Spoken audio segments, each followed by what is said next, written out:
Bonjour Pierre. Bonjour Thomas. Vous êtes responsable porte-parole de la gestion chez la financière de l'Échiquier. Est-ce que vous pouvez nous présenter le groupe, s'il vous plaît?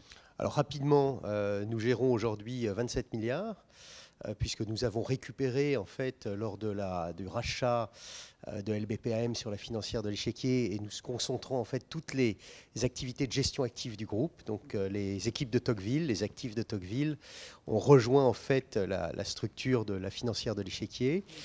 Nous sommes 170 professionnels, et puis nous avons des expertises de gestion sur lesquelles nous avons des montants d'actifs relativement conséquents. On est parmi les plus gros déjà gestionnaires actifs français en gestion active action.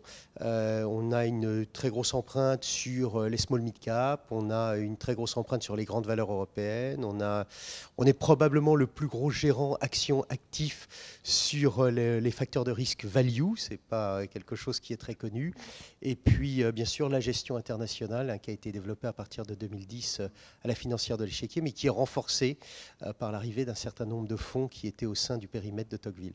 D'accord, donc des nouvelles capacités de gestion avec l'apport de Tocqueville. Est-ce qu'il y en a quelques-unes que vous pouvez citer, peut-être pour éclairer nos amis? Écoutez, alors effectivement, il y a plusieurs choses qui sont intéressantes.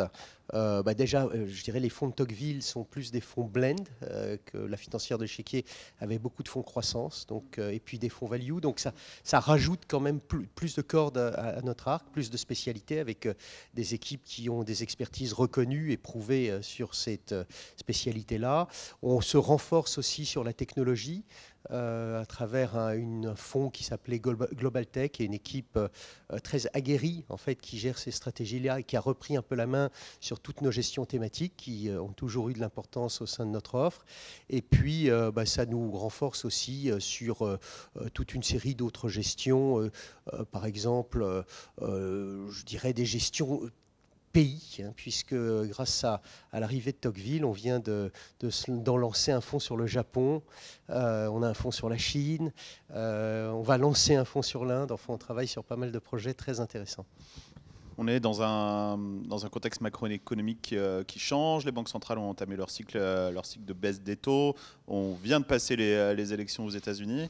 Quels sont les produits qui vous semblent les plus pertinents et que vous cherchez à mettre en avant auprès des CGP? On continue à beaucoup parler de gestion internationale, donc entre autres un fonds qui a connu un très grand succès. On remercie d'ailleurs tous nos partenaires, qui s'appelle World Equity Growth, qui est un fonds de grande valeur de croissance concentré, qui, je dirais, a produit une performance régulière au cours des années. C'est un fonds qu'on avait lancé sous un autre nom dès 2010, donc ça fait plus de 14 ans en fait qu'on gère des actifs et qu'on les investit hors d'Europe. Je pense que l'environnement politique aux États-Unis probablement va privilégier en fait la déréglementation de l'équipe Trump, la techno, enfin, etc. Et je pense que ça reste favorable en fait à nos fonds thématiques. On a un fonds sur l'intelligence artificielle qui est connu, reconnu. On a un plus petit fonds qu'on a lancé il y a peu de temps, plus récemment, qui est un fonds sur la thématique de l'espace qui bénéficiait à plein de ce qui est en train de se passer.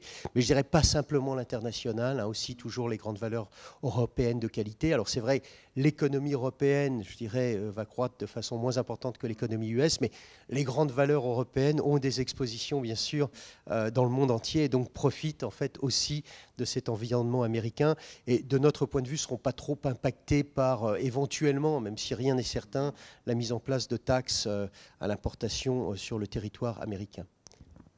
Merci beaucoup Pierre. Un dernier mot pour la conclusion? Merci, et puis j'espère revoir tous les partenaires qui nous font confiance très rapidement. Merci Pierre.